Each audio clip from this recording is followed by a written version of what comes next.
Gente, boa noite a todos, que a graça e a paz, Senhor Jesus.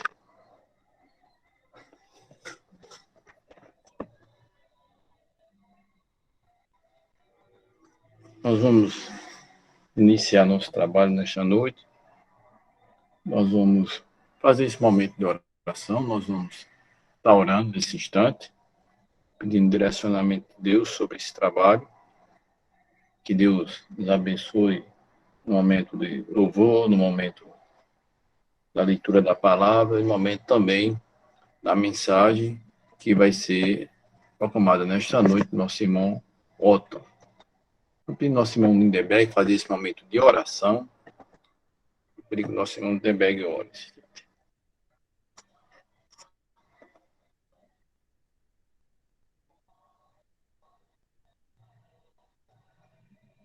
Bega?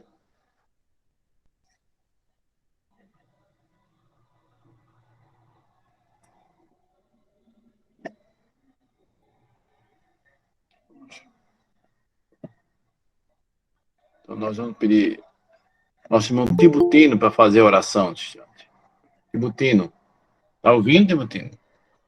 Jorge, tô aqui, Oi? Jorge. Pega. Então, vamos fazer a oração, Beguinho. Porque eu tive que mudar de equipamento aqui, porque o equipamento que eu tava sem microfone. Vamos orar. Bem.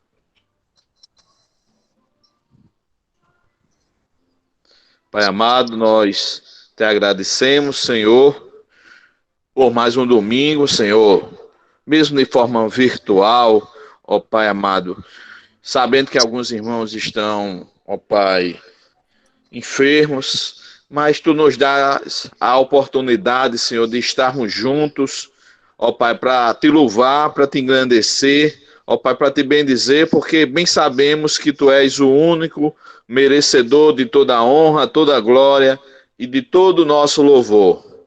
Nós te pedimos, Senhor, que Tu seja, Senhor, com Jorge à frente desse trabalho, Senhor, Tu seja com os louvores que hão de ser entoados, Senhor, seja com o pregador, Senhor, e seja também com todos aqueles que vão entrar, Senhor, ó Pai, nessa reunião para Te louvar, Te engrandecer e Te bendizer. Que Tu possa, Senhor, falar para nós através da Tua palavra, Senhor, ó Pai amado, nos ensina, nos corrige, ó Pai, nos edifica, Senhor, através da Tua palavra. Ó Pai amado, é isso que nós te pedimos e já te agradecemos no nome santo do Teu Filho amado, Jesus Cristo. Amém. Vamos fazer essa noite a leitura do Salmo de número 15, o Salmo cujo título é O Cidadão dos Céus. Quem, Senhor, habitará no teu tabernáculo? Quem há de morar no seu santo monte? O que vive com integridade e pratica a justiça e de coração fala a verdade. Que não difama com sua língua e não faz mal ao próximo. Que lança injúria contra o seu vizinho. A quem aos seus olhos tem por desprezível repóbrio, mas honra aos que temem ao Senhor. O que jura com dano próprio e não se retrata. O que não empresta o seu dinheiro com usúria, nem aceita suborno contra o inocente. Quem deste modo procede, não será jamais abalado. Nós vamos fazer também esse momento de oração também. Nós vamos mais uma vez orar. Esse é um momento de confissão, de arrependimento de pecado. Nós vamos fazer esse momento de oração. Vamos fazer essa oração e em seguida pelo nosso irmão Diácono Arlan que faça esse momento de oração. Boa noite, meus irmãos. Oremos. Senhor, meu Deus, continua conosco, Senhor. Obrigado pela oportunidade de estar na tua casa, Senhor. Continua com os teus servos, Senhor. Aqueles que estão, Senhor, enfermos, abençoa a saúde, Senhor. Recupera, restabelece, Senhor, o mais breve possível, Senhor. Para que muito em breve, Senhor, estaremos juntos na tua casa, Senhor, te louvando. Continua conosco, dá uma semana abençoada. É isso que nós te oramos. Em nome do teu Filho Jesus Cristo. Amém. Nós temos um cântico do nosso irmão Otto, né? Homem presbiteriano.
Tudo bem? Acabei de comer. Tapa da piquete, fale, velho, e volta. Isso é da igreja.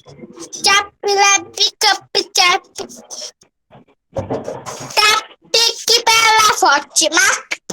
Desculpa. A minha bate quer falar, pica, pidu.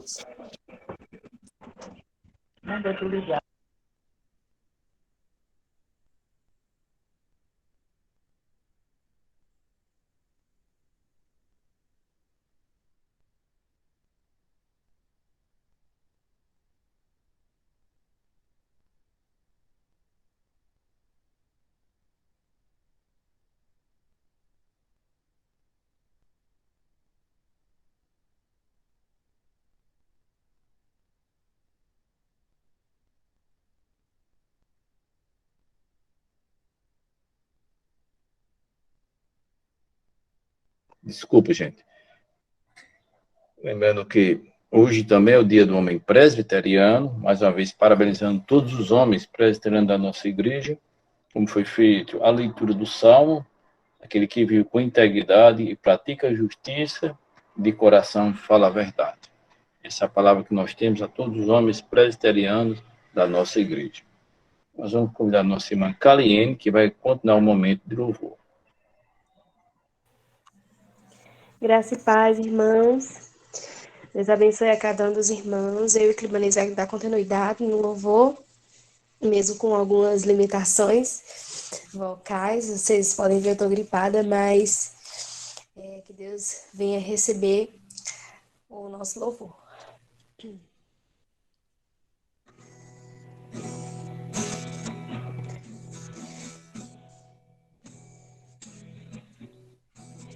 Cristo levou sobre si as nossas dores. Ele levou sobre si as nossas transgressões. O castigo que nos traz a paz estava sobre ele, e por suas chagas fomos sarados. Ele tomou sobre si as nossas maldições. Ele se fez para que tivéssemos perdão. Seu sangue derramou para nos resgatar das trevas e nos lavar de toda iniquidade. Jesus, pão da vida. Jesus, luz do mundo. Príncipe da paz, maravilhoso conselheiro, fonte de eternidade e amor. Jesus, Deus Emmanuel. Jesus, Santo dos Santos, árvore da vida, rio que brota do trono de Deus, alegria profunda do meu coração, recebe a adoração. Jesus, és digno de louvor. Jesus, recebe a adoração. Amém. E é por isso que nós estamos juntos nessa noite, mesmo virtualmente, mas estamos aqui apenas para adorar ao Senhor, o nosso pão da vida, aquele que é digno de todo louvor. Vamos continuar pedindo que o Espírito Santo venha encher as nossas vidas.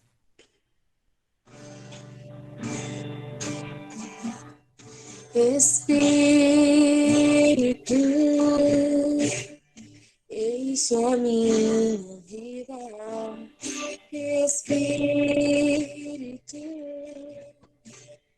enche a minha vida. Enche-me do teu poder, pois em ti eu quero ser. Espírito, enche o meu ser. As minhas mãos eu quero levantar e em louvor te adorar. Meu coração eu quero derramar diante do teu altar. As minhas mãos eu quero levantar e em louvor te adorar. Meu coração eu quero derramar diante do teu altar, diante do teu altar. Amém. Deus abençoe a cada um dos irmãos. Palavra de gratidão a Clariene por esse momento de louvor, mesmo com as limitações, mas não medir o esforço para estar nesse momento de louvor. Deus abençoe Clariene e Clivanês. Nesse momento nós ouvimos a palavra, vamos pedir ao pastor Evanilson esteja orando pela vida do nosso irmão Otton, que vai estar em seguida pregando a palavra nesta noite. Amém, meus irmãos. Vamos estar orando nesse instante. Senhor, nosso Deus e Pai, nós te louvamos por esse momento. Te agradecemos, ó Deus, porque o Senhor é bom e a tua misericórdia dura para todos sempre, de geração em geração, a sua fidelidade.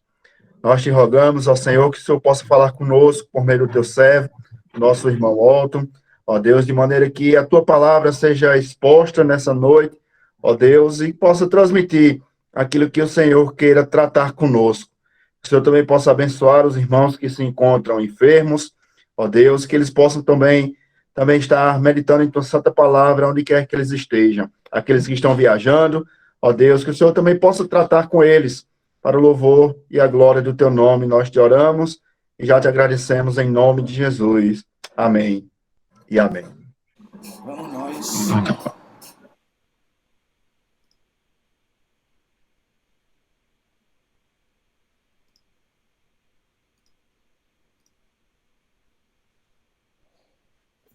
Boa noite, amados irmãos, amadas irmãs, que a graça e a paz do nosso Senhor Jesus Cristo esteja com todos nós nessa noite. Primeiro eu agradeço a Deus mais uma vez por estar aqui pregando a sua palavra, depois ao meu tutor, o pastor Saul, ao presbítero Jorge, pela oportunidade de exercer o chamado que Deus fez na minha vida. E hoje é o primeiro domingo do mês de fevereiro. E todo primeiro domingo do mês de fevereiro é o dia do homem presbiteriano. E por isso nós hoje entenderemos como esse dia surgiu e analisaremos o versículo base que é utilizado para o lema dos homens presbiterianos. E aí vale também lembrar que o segundo domingo de fevereiro é o dia da mulher presbiteriana, ou seja, o próximo domingo. Portanto, hoje é o dia do homem presbiteriano. Que Deus abençoe a todos os homens presbiterianos do Brasil. Foi por esse motivo que eu pedi ao presbítero Jorge para que nós escutássemos o louvor que está no nosso inário presbiteriano, de número 326, que é o Homens Presbiterianos do Brasil. Esse dia comemorativo ele foi instituído no primeiro Congresso Nacional dos Homens Presbiterianos, que ocorreu em Campinas, São Paulo, de 9 a 13 de setembro de 1966. O homem presbiteriano, ele faz parte da União Presbiteriana de Homens da sua igreja, da UPH. O moto da UPH é confiança em Jesus, entusiasmo na ação e união fraternal. O hino eu já falei para os amados irmãos e as amadas irmãs, é o 326 do nosso hinário presbiteriano, e o lema é: e eu vos farei pescadores de homens, que é a parte final do versículo 19 do capítulo 4 de Mateus, que nós analisaremos nesse culto solene. Então, aproveitando a data festiva do homem presbiteriano do Brasil, nós vamos analisar o versículo que está em Mateus 4, 19, que finaliza com a frase: eu vos farei pescadores de homens, em algumas traduções, e eu vos farei pescadores de gente. Antes de iniciarmos de fato, eu sempre gosto de levar o contexto imediato, quer dizer, o que acontece antes de Mateus 4, 19, até nós chegarmos nesse ponto no capítulo 4 de Mateus. Pois bem, o capítulo 4 de Mateus, ele inicia com a informação que Jesus foi para o deserto para ser tentado pelo diabo e jejuou por 40 dias e 40 noites para depois ter fome. Logo após isso, vem a descrição da batalha épica bíblica entre Jesus e o diabo, com 3 tentações finais e a vitória absoluta de Jesus. E depois dessa vitória, os anjos os serviram. Então ele volta a Galileia, porque ouviu que João Batista havia sido preso. Ele sai de Nazaré e vai morar em Cafarnaum, que fica na região de Zebulon e Naftali, conforme Isaías escreveu em Isaías 9, versículos de 1 a 2. Assim ele inicia as pregações e chama todos ao arrependimento, dizendo que o reino dos céus está próximo. Por isso todos devemos nos arrepender. E aí ele inicia o chamado dos apóstolos ao caminhar junto ao mar da Galileia. Simão, chamado de Pedro, e seu irmão André, ambos pescadores, são os primeiros a serem chamados. E assim nós chegamos ao versículo que é base do lema da UPH, que é Mateus 4, versículo 19. E esse é o texto que nós analisaremos nesse culto solene. O texto diz o seguinte: Jesus lhes disse: venham comigo, e eu os farei pescadores de gente. Vale lembrar que algumas traduções ele fala pescadores de homens. Então esse é o texto que nós analisaremos nesta noite. Vamos orar?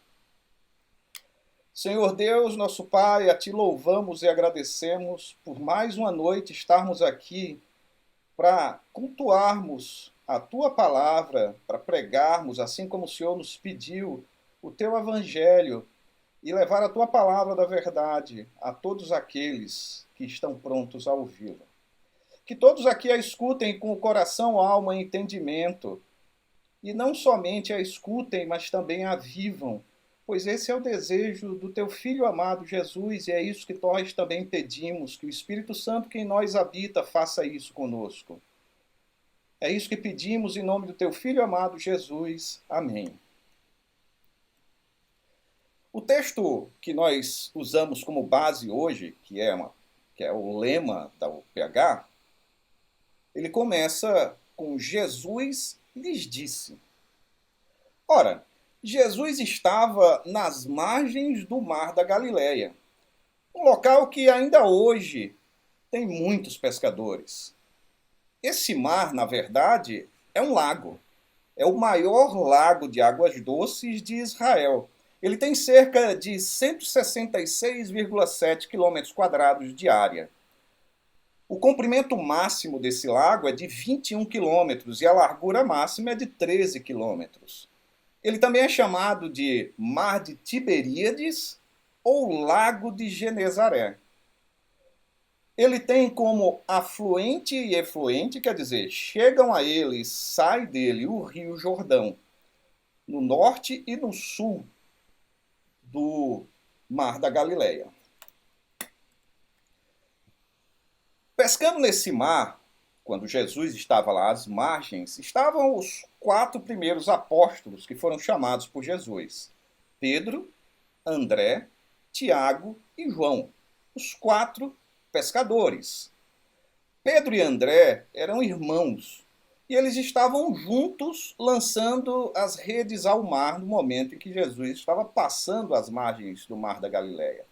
Tiago e João também eram irmãos e estavam no barco do seu pai, Zebedeu, consertando as redes. Primeiro, Jesus fala diretamente com Pedro e André, e logo depois ele fala com Tiago e João. O versículo que nós estamos analisando, quando Jesus disse-lhes, que é Mateus 4,19, refere-se ao que Jesus falou com Pedro e André.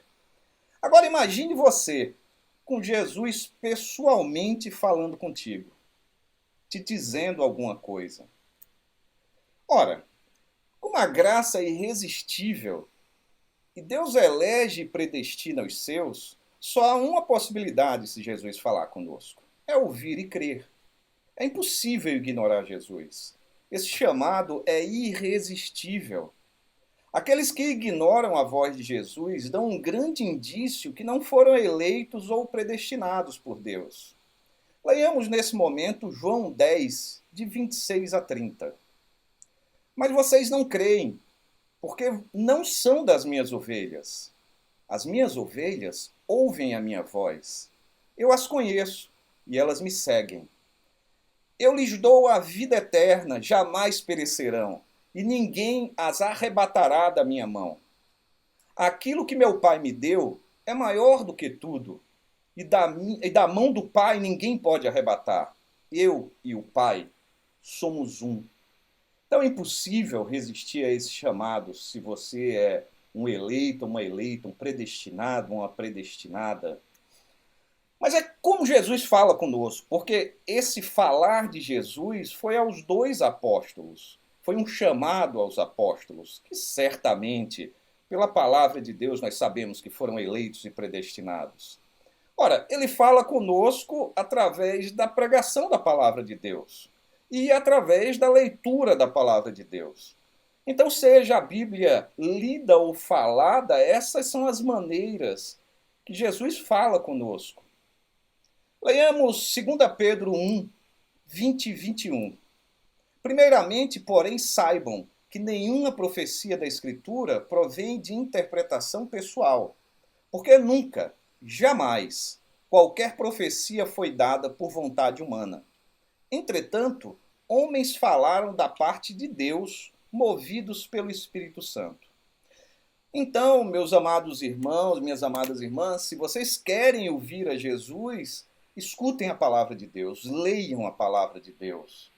Que o Espírito Santo que está em vocês a traduzirá para vocês, a fará ser inteligível, entendível, compreensível para vocês.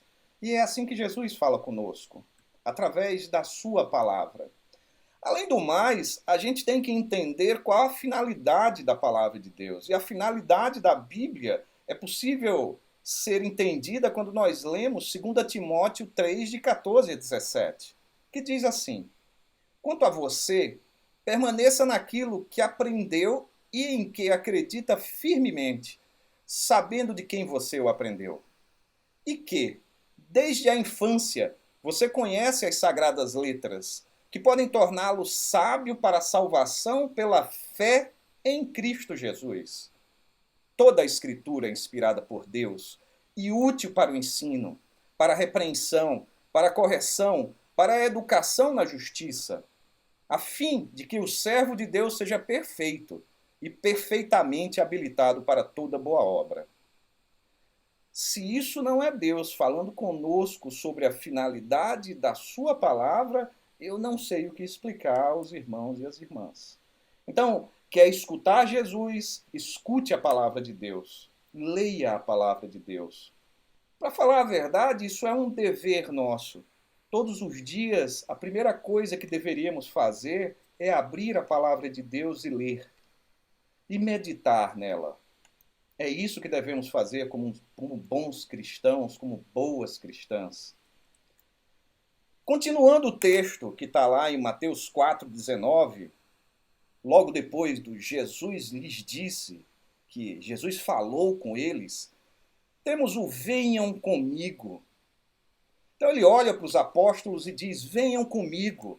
E quando ele diz, venham comigo, dirigindo-se a Pedro e a André, ele está dizendo, sigam-me, sejam meus discípulos, recebam minhas doutrinas, aprendam comigo, aceitem o meu jugo, imitem-me. É tudo isso que Jesus está dizendo aos apóstolos e, consequentemente, a todos nós, cristãos e cristãs. Sigam-me, sejam meus discípulos, recebam minhas doutrinas, aprendam comigo, aceitem meu jugo e imitem-me. Para onde Jesus ia, os apóstolos estavam com ele. Há poucas exceções, como, por exemplo, os 40 dias no deserto, algumas orações e o seu martírio. Haviam condições que deveriam ser cumpridas para que os apóstolos os seguissem, e essas condições se aplicam a nós. Em Mateus 16, 24, Jesus deixa bem claro o que deve ser feito para quem quer segui-lo. Negue a si mesmo, tome a sua cruz e siga-me. Tem inclusive um momento quando um apóstolo pede a Jesus para ir sepultar o pai antes de segui-lo. E ele responde, que deixe os mortos sepultarem os mortos e siga-me. Isso está em Mateus 8, 21 e 22. Então isso é uma ordem. Siga a Jesus, sigam-me. E conforme eu disse, isso é irresistível para nós. Isso é uma ordem, isso é um dever para nós. Ser um discípulo de um rabi ou um rabino significa comer a poeira dos pés dele. Paulo nos dá um exemplo bem claro quando cita que foi um discípulo de Gamaliel em Atos 22, 3. Quando ele diz assim, eu sou judeu, nasci em Tarso da Cilícia, mas fui criado nesta cidade e aqui fui instruído aos pés de Gamaliel, que era o seu rabi. Segundo o rigor da lei de nossos antepassados, sendo zeloso para com Deus, assim como todos vocês o são no dia de hoje. Então isso é ser um discípulo, é estar aos pés do seu rabi, é comer a poeira dos pés dele, é segui-lo aonde quer que ele vá. Cada rabi tinha um conjunto de regras doutrinárias que eram duríssimas, e eles chamavam esse conjunto de regras de jugo. E é bom saber que jugo é aquela madeira que a gente põe nos animais frente a carros para que eles carreguem os carros. Quanto mais duro era esse jugo do rabi, mais conceituado era o discípulo. E aí Jesus também vem com o jugo dele. E as suas palavras são bem claras em Mateus 11, de 28 a 30. E ele fala sobre o ensinamento, sobre o jugo e sobre aliviar os cansados e sobrecarregados, quando diz, venham a mim todos vocês que estão cansados e sobrecarregados, e eu os aliviarei. Tomem sobre vocês o meu jugo e aprendam de mim, porque sou manso e humilde de coração, e vocês acharão descanso para a sua alma, porque o meu jugo é suave e o meu fardo é leve.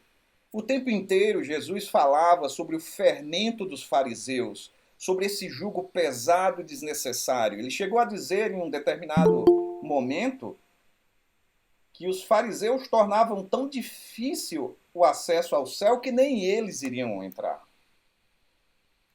Então, esse é o nosso papel ao seguir Jesus. Tomar o jugo dele, aprender dele. Ser manso e humilde de coração, assim como ele é. E assim nós teremos descanso para nossa alma. Imitar Jesus é um dever nosso, é um dever do cristão, é um dever da cristã. Só vale lembrar que é impossível qualquer um de nós ser igual a ele. pois nós somos pecadores miseráveis de nascença, e ele jamais pecou. Temos duas curiosidades com relação ao imitar Jesus com a palavra cristão. Cristão em grego significa pequeno Cristo, o que quer dizer que cada cristão deve ser uma cópia submissa de Cristo. Em Atos 11, 26, foi a primeira vez que os discípulos foram chamados de cristão, quando estavam em Antioquia. Eles pareciam tanto com Cristo em tudo que faziam e falavam que eram chamados de pequenos Cristos. E aí fica uma pergunta para todos nós. Será que nós estamos prontos realmente para seguir Jesus? Será que nós largaríamos tudo e o seguiríamos, como ele pediu aos apóstolos e eles prontamente o seguiram? Ou será que nós faríamos igual ao jovem rico, que no momento que ele disse: venda todas as suas posses, dê o dinheiro aos pobres e siga-me, e abandonaríamos o barco? Essa é uma questão crucial na vida de um cristão. Continuando o texto, a última frase, que é o lema da UPH, é exatamente eu os farei pescadores de gente, ou pescadores de homens. Os homens que Jesus chamou nesse momento, que são Pedro e André, eram pescadores quando foram chamados. Eles estavam lançando as suas redes ao mar. Assim sendo, Jesus fez uma analogia ao trabalho dos dois para informar no que eles seriam transformados. Eles seriam transformados em pescadores de gente, pescadores de homens, pescadores de mulheres, pescadores de pessoas. O interessante, e eu já mencionei isso, é notar que eles, em Mateus 4,20, está bem escrito, eles simplesmente deixaram as suas redes imediatamente e seguiram Jesus. É irresistível esse chamado a quem é eleito e predestinado. Se Jesus fala contigo, tua única função é ouvir e crer, e mais nada além disso. As ovelhas dele o ouvem. Elas conseguem ouvi-lo, elas o entendem. Diferente daqueles que não são dele, diferente dos bodes que não conseguem ouvi-lo, que duvidam dele e que falam mal dele.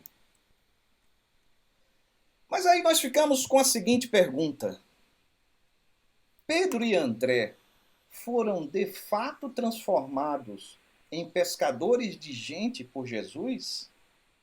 E uma pergunta por extensão a essa: será que nós fomos transformadas em pescadores, pescadoras de gente por Jesus? Vamos fazer o seguinte: nós vamos tomar Pedro como exemplo, o mais duro dos apóstolos. E quando eu falo duro, eu falo bruto em suas respostas, no seu agir, na sua maneira de ser, principalmente no início da sua caminhada. Então vamos analisar a evolução de Pedro conforme o que nos diz a palavra de Deus e tirarmos as nossas conclusões se Jesus o transformou em um pescador de gente. Vamos começar por Mateus 14, 28 a 31, quando Pedro anda sobre as águas. Embora afunde, quando ele hesita, tem medo, e aí olha para Jesus, pede ajuda e Jesus o salva. Já em Mateus 16, 16, Pedro afirma com veemência que Jesus é o Filho do Deus vivo, e assim ganha um elogio do Mestre. Mas logo depois, ele nega que Jesus será martirizado, e é repreendido de forma dura, com um sai para lá, Satanás. Isso está em Mateus 16, de 22 a 23. Em Mateus 18, de 21 a 22, ele pergunta a Jesus: quantas vezes eu devo perdoar um irmão que peca contra mim? Até 7, Senhor.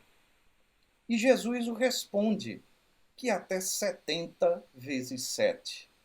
E aí nós vemos Pedro evoluindo e aprendendo com Jesus, cometendo erros e aprendendo.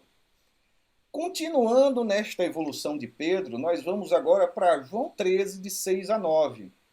quando Jesus vai lavar os pés dos apóstolos, e Pedro, com toda a sua grosseria, diz que Jesus não deve lavar os seus pés, eu não sou digno disso. E Jesus o repreende e diz: aquele que eu não lavar os pés não está comigo. E aí ele diz: não, não, senhor, então lava não somente meus pés, mas também minhas mãos e minha cabeça. Continuando para João 13, mas agora 37 e 38, ele diz que dará a vida por Jesus. E aí Jesus olha para ele e diz: Pedro, antes que o galo cante 3 vezes, você me negará. Mais adiante, quando logo depois que Judas dá o beijo traidor em Jesus e o entrega aos servos do sumo sacerdote, Pedro tira a sua espada e corta a orelha direita de Malco, um dos servos do sumo sacerdote. Mais uma vez, Jesus o repreende, põe a orelha de Malco de volta e ainda diz: por acaso não beberei do cálice que o Pai tem para mim? Isso está em João 18, 10, 11. Um pouquinho mais adiante, no pátio e em mais 2 aparições, Pedro nega Jesus por 3 vezes. Isso está em João 18, 17, 25 e 27. E aí nós conseguimos ver um Pedro aos trancos e barrancos aprendendo com o seu mestre Jesus. E errando. E negando Jesus, logo depois de dizer que morreria por ele. Lá à frente, já em João 21, de 15 a 17, Jesus pergunta se Pedro ama por 3 vezes. Certamente uma vez por cada negativa de Pedro. E pede para apacentar as suas ovelhas. Um pouquinho mais adiante, Jesus diz como Pedro morrerá para glorificar a Deus e termina mais uma vez com um siga-me. Isso está em João 21, de 18 a 19. E a gente podia parar por aqui, porque Pedro já aprendeu bastante. Mas Pedro, após Jesus subir aos céus, é um dos líderes da igreja primitiva. Há inclusive aqueles que dividem Atos dos Apóstolos em Atos de Pedro e depois Atos de Paulo. Porque Pedro toma conta da primeira parte de Atos e Paulo da segunda parte de Atos. Então agora nós vamos para o dia de Pentecostes, exatamente em Atos 2, de 14 a 41. Pedro faz uma pregação maravilhosa. E mais de 3.000 pessoas são acrescentadas à igreja primitiva. Quando a gente vai mais um pouco em Atos, e aqui o nosso objetivo é tentar enxergar se Pedro de fato tornou-se um pescador de gente, nós lemos quando Pedro e João estão presos e muitas das pessoas que os ouviram acreditaram neles. E o número de crentes passou para cerca de 5.000. Isso está em Atos 4, de 4 a 5. A gente podia parar por aqui. O último momento que Pedro aparece descrito com atividades nas Escrituras Sagradas está em Atos 12, 17. Quando está escrito, depois saiu e foi para outro lugar. Depois daí, nós só sabemos o que aconteceu com Pedro através dos historiadores e dos pais da igreja que vêm após os apóstolos. Além disso, Pedro escreveu as 2 cartas que estão lá no Novo Testamento. E lembramos que o historiador Eusébio, isso não está na Bíblia, nos diz que Pedro foi sentenciado à morte por Nero e pediu para ser crucificado de cabeça para baixo, porque não se achava digno de ser crucificado igual a Jesus. E aí nós conseguimos ver a evolução de Pedro desde Mateus 4,19, quando Jesus o chama com o seu irmão, até quando ele é morto. E podemos agora perguntar: Pedro tornou-se, através de Jesus, um pescador de gente? Será que ele realmente seguiu os passos de seu mestre?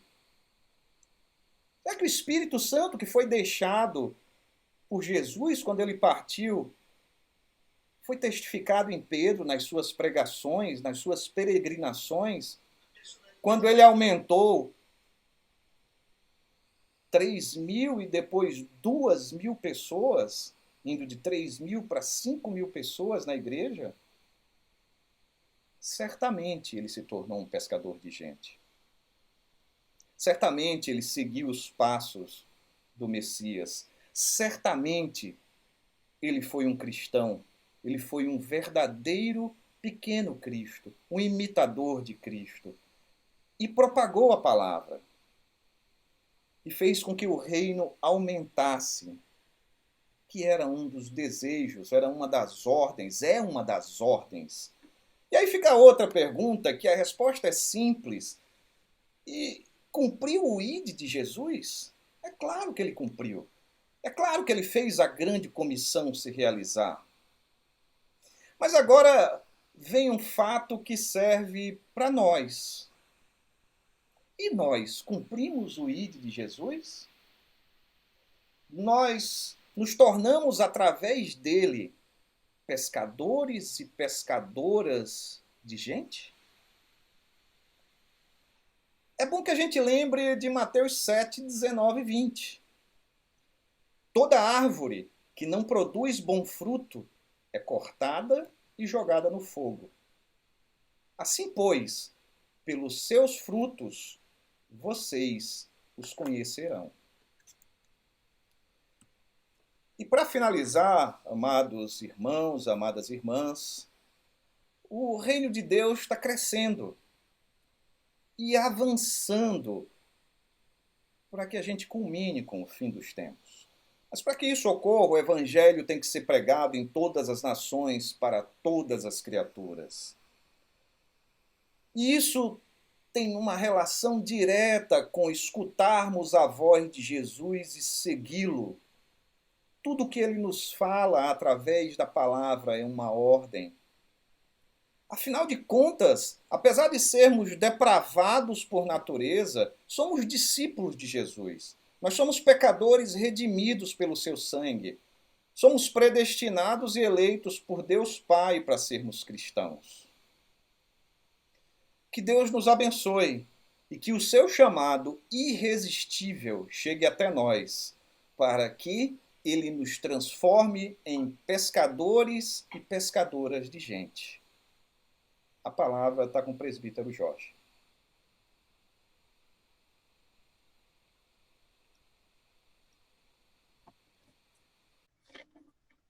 Bem, nós agradecemos nosso irmão Otton, louvamos a Deus pela vida do nosso irmão, que se disponibiliza sempre a colaborar com o trabalho da nossa igreja. Fiz o convite, aí ele prontamente, gentilmente aceitou.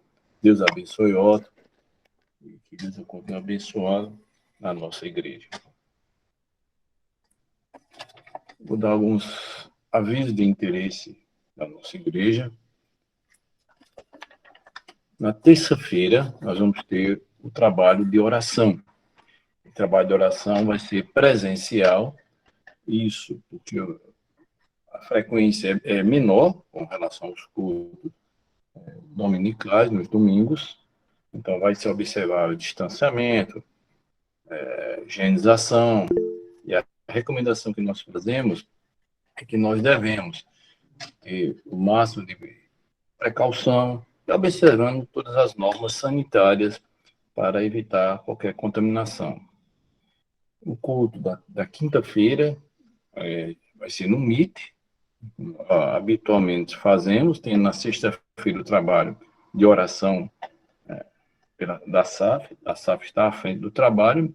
E no domingo, com a graça de Deus, se Deus assim nos permitir, nós vamos retornar ao nosso culto presencial. Lembrando que nós vamos estar sempre observando também no grupo da igreja se algumas pessoas já estão com sintomas de gripe.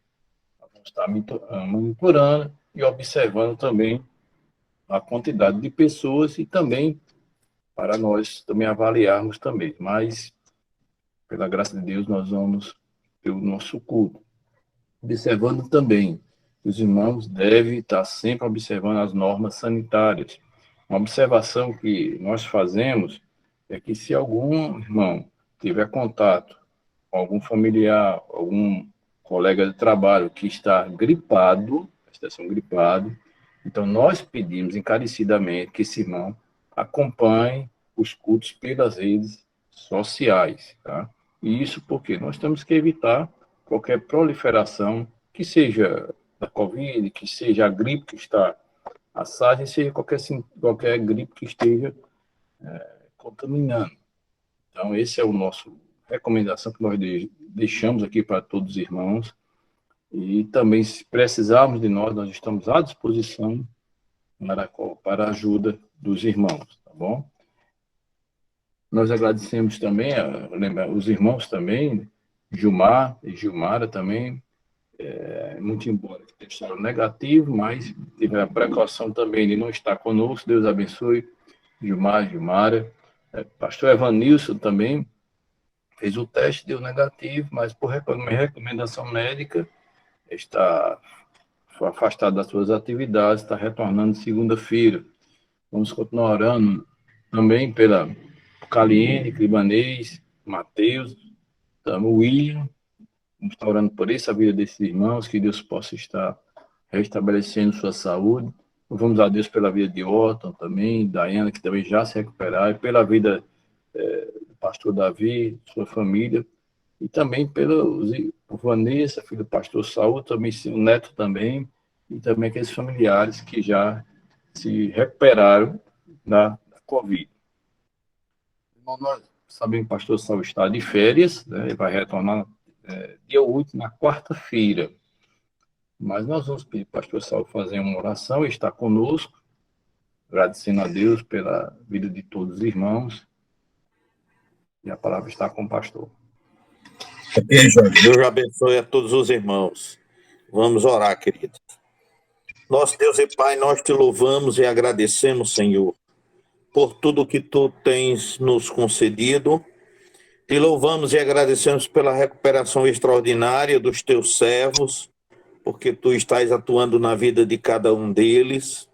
Pedimos que tu estejas, Senhor, providenciando e trazendo a cura para todos aqueles que ainda estão enfermos, que ainda estão doentes. E pedimos uma bênção especial para a tua igreja e para nós, nesse início de semana. Nos abençoe em tudo, nós te pedimos, em o nome de Jesus Cristo, teu Filho amado, em nome de quem oramos. Amém e amém. Amém. Muito obrigado pela participação de todos. Deus abençoe e uma boa semana. Amém. Deus abençoe cada um, em nome de Jesus. Amém. A paz do Senhor para todos, em nome de Jesus. Deus abençoe. Amém.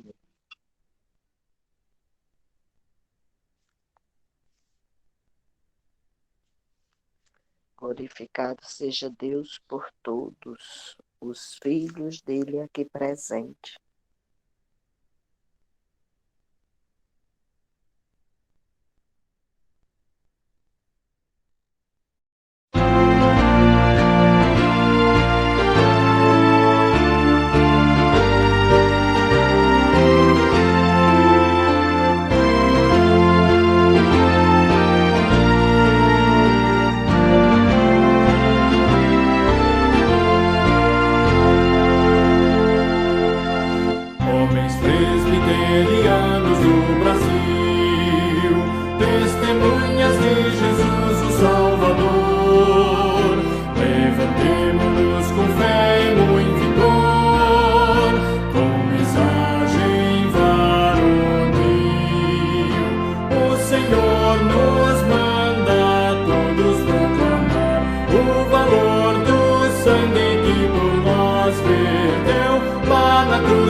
o caminho do plano.